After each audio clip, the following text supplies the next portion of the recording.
Yasmin Malik. I'm an Ahmadi, I'm a convert, I'm married, got 2 children.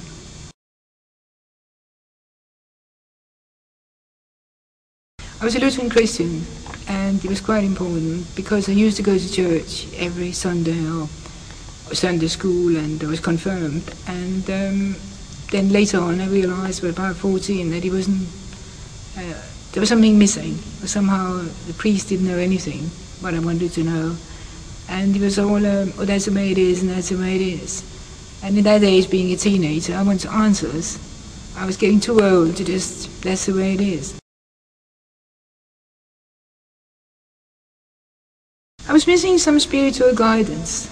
I was missing, like, a living God, so to speak. Not just something all out of a history book, or that's the way it is, or whatever. So I was missing, I wanted to feel God. I mean, I always felt God, but not to that extent. So I started looking into Buddhism, which I somehow liked the philosophy, but not Buddha. Because for me, he was like an idol, or even as Christians are not allowed idols anyway, so I discarded that, because I couldn't have one without the other, so I thought, no, that's not for me. I went to Yugoslavia, and the first time I went into a mosque was there. And I saw some Muslims. I didn't know anything about Islam or whatever, because coming from Denmark, nobody knew anything about anything. What they knew was bad anyway. And even in Yugoslavia, I came across Islam as being a very peculiar religion. So I came back again, and I thought, what? Islam is not for me either. Until I married an MD, and I got a different perspective about it. Well, I came over here for studying, and I'm not studying, working actually. I was part of like United Nations, and met my husband. He was an Ahmadi, he was a Muslim as far as I knew, and I didn't know anything about Ahmadis or any other sects. And he used to take me to the mosque for functions and whatever. Used to bring me books, and I love reading in all aspects. So I started reading those books. And I thought, oh, that's interesting. Couldn't believe this. And I thought, oh, is there any more books? And I thought, all those answers which I've been looking for is here. And suddenly, for me, God just became alive. You know, it was just, I thought, oh, God is there and looking after me. And it was just, I don't know, very exciting. So after a few years, I read, in those days, many years ago, we didn't have many English books, not much translated, whatever. Started working in Faisal Mosque, came to know more about what was going on or whatever. And it took me years before I converted, because it's very difficult. You know, once you have a religion, confirmed a religion, you can't just, you feel you're abandoning, in those days you felt like you were abandoning Hasrarisa. It's not God, because you still belong to God. But until I came to the understanding that I have moved up, so to speak, I'm not abandoned Hasrarisa. I have actually gone with the development of religion.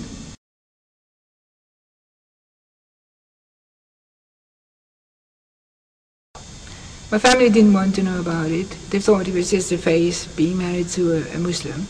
Or she's just following, or her husband is forcing her, and my husband has never forced me at all. He just gave me books and said, read it. Some friends I've lost, because it's a different way of life. I mean, you don't go out, you don't go to various things, and the main reaction is, do you think you're better than us? That's what they say. And I said, well, I've changed my life, not necessarily better, but I feel I'm more happy the way I am. But they took it as, if you don't eat pork, you're better than me. If you're Muslim, you're better than me. And I think that all the latest reaction of the Muslims has not helped the situation at all. Because they would say, well, I told you so. I told you they have got, unfortunately, we had Muslims in Denmark who had wives in Denmark, married Danish girls. That didn't help.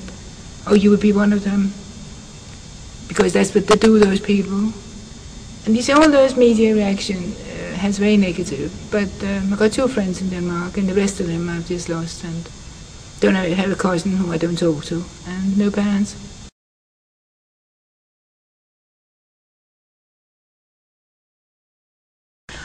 Well, I think that's God's will, because had I been introduced to other Muslim sects, I might not have been a Muslim today, because I don't agree with their views. But it was God's design that I happened to marry an Ahmadi. I didn't know you say sex or nothing, and I came into the right sect to start off with, and I was very happy with that. That's all I can say, because when I see the other ones now, and I thought, that's not me. So.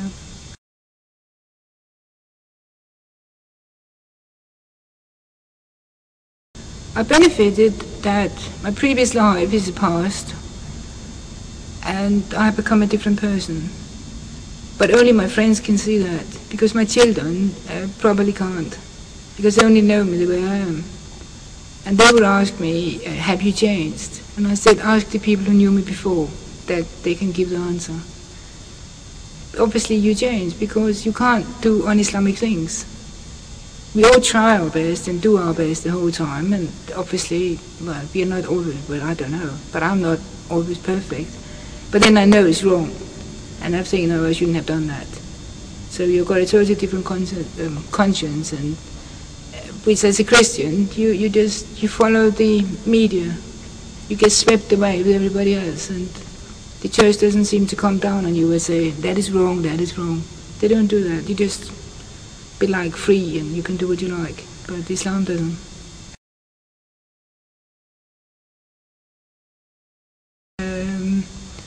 I never really had money, but I've never been short of money. I think God has always provided enough to be happy. For me, money doesn't bring happiness at all. Happiness, peace, tranquility, that is the main aim of life. It's not money. You can buy things, you can't buy happiness.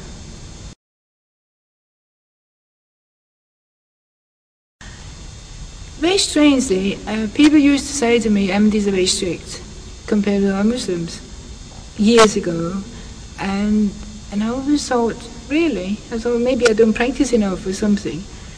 But now when I see the other Muslims, I find they're more strict in their appearance, but not in their action.